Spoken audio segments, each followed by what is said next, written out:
perception is what everything really runs on, and how we perceive things. And even in ancient times, they used to alter perception. The priests did, at least for the ancient people in the old pagan times, as they call paganism.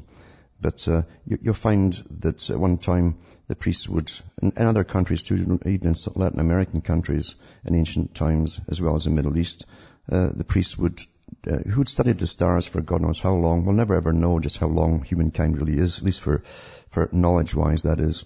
Civilization didn't start with the city, and it didn't start really just with the writing that we know of. It started long, long before, in previous times, even previous disasters. But the thing is, the priests always knew the art of controlling the general public in any country. And they eventually taught the people that if they didn't hand in their goodies and toss a few diamonds or jewelry their way, or some gold, silver, or something that sparkled and had some value, then the sun wouldn't come up. And they would do the ritual singing to the sun every morning just before dawn broke. And of course, people were too afraid really to deny them, because they were terrified of the darkness. In ancient times, darkness was a scary thing, because you didn't know what was coming at you in the dark, either people or animals, kind of much like today. But anyway, that's how they drew in the loot from the public. And eventually, after a generation or two, of course, it's quite natural. The children grow up thinking it's all quite natural. These guys bring the sun up every day, and they're awfully important for your survival. Today, it's a bit different. It's scientists, of course, who've waged a 500-year war on the old religions, and they've taken over the place of the priests, because they don't even have to name them now a lot of the times in articles that they hand out to the newspapers. They just say experts say, and a specialist and so said, and that's all we have to hear. Exactly as Bertrand Russell said in one of his books back in the 1940s, they would train the public to listen to experts until they couldn't think for themselves. And the trick to that is that you don't perceive for yourself. Same thing, you alter perception on things.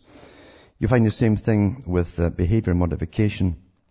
It's really geared towards altering the person's perception on any event or thing that's happening. And that happens also with whole populations via the media, something that Bernays knew awfully well, because he gave America its consumerist society. And he was a big manager. He worked alongside presidents to give thoughts to the people, to get them on board for wars, that type of thing. He was an excellent con man. He just knew the tricks of the trade, and obviously he had been taught since a very early age to do so. So these are sciences which have always existed, kept quiet, initially through priests in ancient times, and eventually up to the Enlightenment. They started to break through then, but still kept pretty secret amongst a few. And then it carries on to today, because knowledge is power. And even the old alchemists, under the guise of hocus pocus for their masses to believe, were actually teaching their disciples how to conquer the mind, basically, how to con people, how people really did behave, especially in the mass type situation, the crowd as they called it.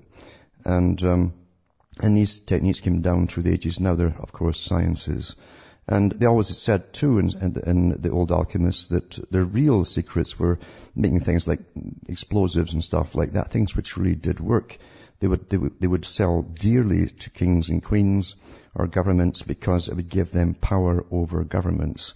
And that's actually how it is today, in a sense. All governments now look towards the experts, the scientists, for all advice, and they outsource, as I like to call it, all their stuff to all these different organizations that eventually are, of course, are private organizations, and you end up with this new feudal system that Carl Quigley said was the aim and the goal of the Council on Foreign Relations.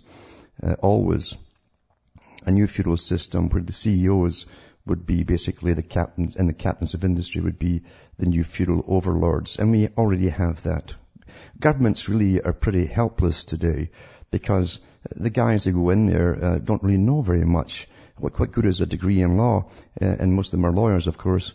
If you're going in to be appointed the Minister of Health or the Minister of Physics or something like that, I mean, it's no use at all.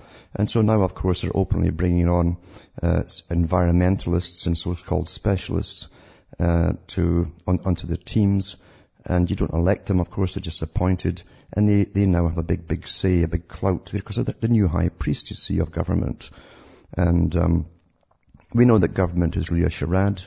If you've been listening to this program or broadcast, I should say, over the years, government really has always really been a sham. Francis Bacon put that out quite succinctly when he wrote a kind of a treatise or basically a resume to the king, and to show how smart he was at conning the public. And he said that the public really should always be kept in the dark, basically, as to the true machinations of where the government's really going for, the goals of government. Nothing has changed. The trick, of course, is to alter again perceptions by giving you a massive media, a variety, you think, of media, in order that so that you all chat about the same things. Very simple trick. You're all chatting about the same things. Your opinion's already given to you via the media, or you actually follow it to the desired conclusion, each story, for instance, and that's how they're written. There's no real honest news out there at all on anything, and the rest of it is just trivia. But all the big stuff is kept out of the papers, and it always has been kept out of the papers. There's very few reporters out there that are genuine. John Pilger has done an awful lot of good work on exposing, and being a reporter himself, or an investigative reporter. There are very few of them, of course, but he's done a lot of many different documentaries on how the big world system works. And it also justifies and verifies what I've said earlier.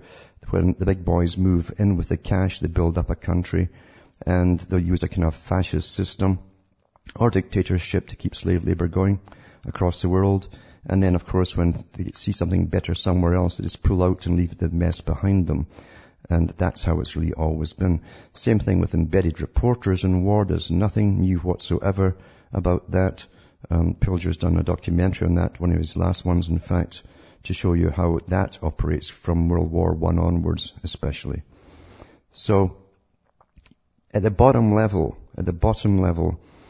we are still dependent, basically, upon from what the media throws at us, basically the chicken feed. The stuff has been through all the filters and the sieves of the farm until you're left this chicken feed at the bottom, and you're supposed to make sense of it. Well, I always think of Albert Pike, because he said that a person who wouldn't use their own intellect, meaning your judgment, your intellect, your reasoning power, a person who wouldn't use his own was nothing more than meat on the table and a beast of burden by choice and consent. And that's really how you're viewed, you see. You're given a lot of clues, a lot of hints, but you'll still wait to be told what to do by the same media. Brzezinski talked about this too. He said the people eventually will expect the media to do their reasoning for them. And he actually said that in one of his books in the 1970s. And that's all come true. Most folk today, if you told them what was happening, even with radiation, they'd wait till the media told them if it was too unsafe to stay there, or they really want to believe the media. If the media tells them just stay where you are, it's fine, you know.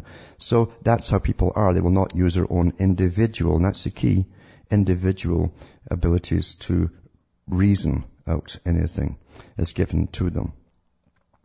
Many folk too get hostile, very hostile, to bring up any truth whatsoever that makes them feel uncomfortable. Now this is again because society has been trained through generations actually with a scientific technique, again outlined by Bertrand Russell. And he said back in the 30s and 40s that eventually the public will be given a form of an egosyntonic and egocentric society where the world will revolve around each individual, and they'll seek pleasure and avoid pain. Now he's talking there about mental pain, things which make you feel uncomfortable, and that's what you have today. And that's why you get reactions from people who don't want to listen to you, and they get hostile if you persist. They're waiting for Big Brother to tell them that everything's going to be nice and cozy and comfortable for them.